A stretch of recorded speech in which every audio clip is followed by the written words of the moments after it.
Alors, Et à la première séance. Qu'est-ce qu'une cellule totipotente? Ok. Normalement, une cellule totipotente, c'est une cellule qui va s'engager dans plusieurs voies. C'est une cellule qui peut donner plusieurs types cellulaires. Donc, c'est une cellule qui pourra donner soit sous l'action des facteurs de croissance, plusieurs types cellulaires. C'est vrai, une cellule totipotente, contrairement à une cellule pluripotente. Donc une cellule pluripotente, elle peut donner un nombre limité de cellules.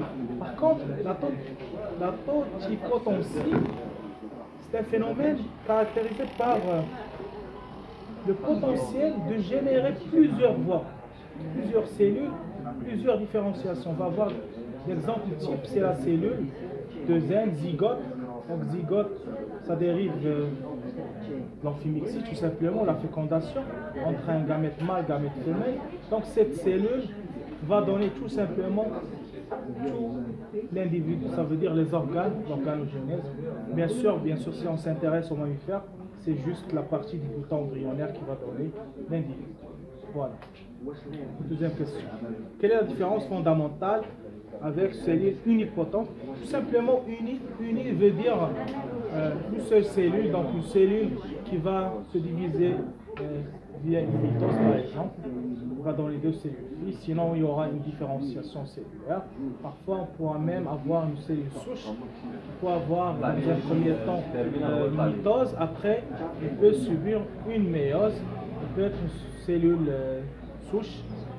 Donc, uni veut dire une seule voie de différenciation, totipotente, il peut s'engager dans plusieurs voies. Et bien sûr, cette différenciation doit y avoir un stimuli de l'environnement. Donc, ce n'est pas d'une manière aléatoire. Donc, le corps, il n'y a rien d'aléatoire. Voilà.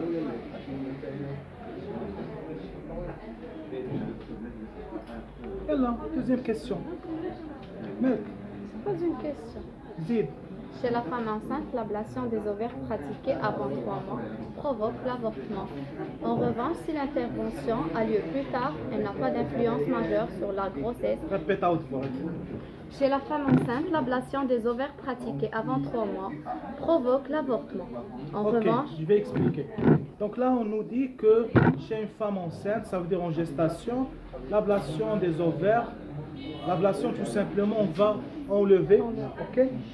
On va salmabib, pratiquer avant 3 mois, ça veut dire avant le 3e mois, provoque avortement, ça veut dire ijhad.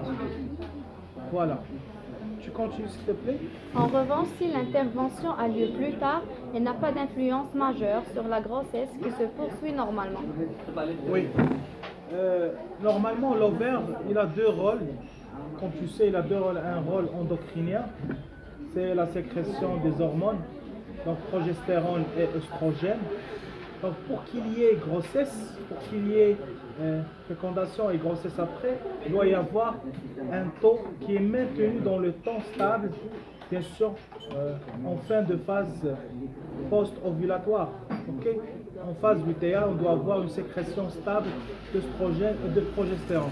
Bien sûr, l'œstrogène et le progestérone sont sécrétés par des structures, bien sûr au niveau de la follicule, qui sont la thèque et la granulose. Si on fait une ablation de l'ovaire, donc il y a une chute des hormones. Et qui dit chute des hormones, il n'y a pas gestation, il n'y a pas de nidation. S'il y a de nidation, après il y a une perte de grossesse, il doit y avoir un avortement. Juste un exemple parmi les rôles les plus répandus et les plus connus du progestérone pour la gestation, c'est le silence utérin. Donc qui dit silence utérin, donc il n'y a pas de contraction au niveau de l'endomètre. Qui dit endomètre, ça veut dire adalat rahim, jidar rahim, bien la muqueuse utérine. Donc progestérone, c'est le calme, bien le silence utérin. La question c'est quoi? Si on aura l'ablation avant. Si l'intervention majeure, voilà. Donc c'est ce que j'étais en train d'expliquer. Donc l'ovaire, c'est vrai. Si après 3 mois, parce que après 3 mois, c'est pas l'ovaire qui va sécréter l'œstrogène et le progestérone, c'est l'unité fœto-placentaire, ça veut dire le placenta, qui va s'occuper de la sécrétion de l'œstrogène et du progestérone. Voilà. Remettez dans l'ordre les étapes suivantes du cycle sexuel féminin.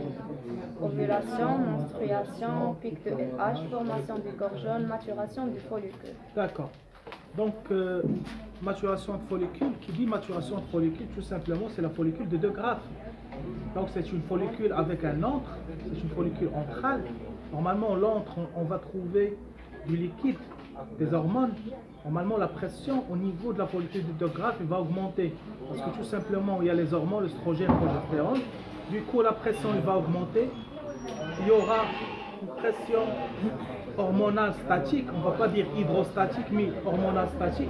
Et après, l'ovocyte, normalement, il est expulsé vers la paroi. Également, on va avoir l'action des prostaglandines. Également, on va avoir l'action de pic de LH.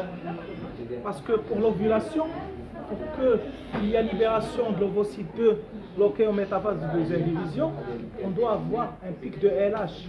Bien sûr, ce pic de LH, il est précédé par un pic d'œstrogène. Tout simplement parce que l'œstrogène, il est sécrété par les cellules du TEC, la TEC interne. Du coup, les cellules de la TEC interne, ce sont des cellules folliculaires.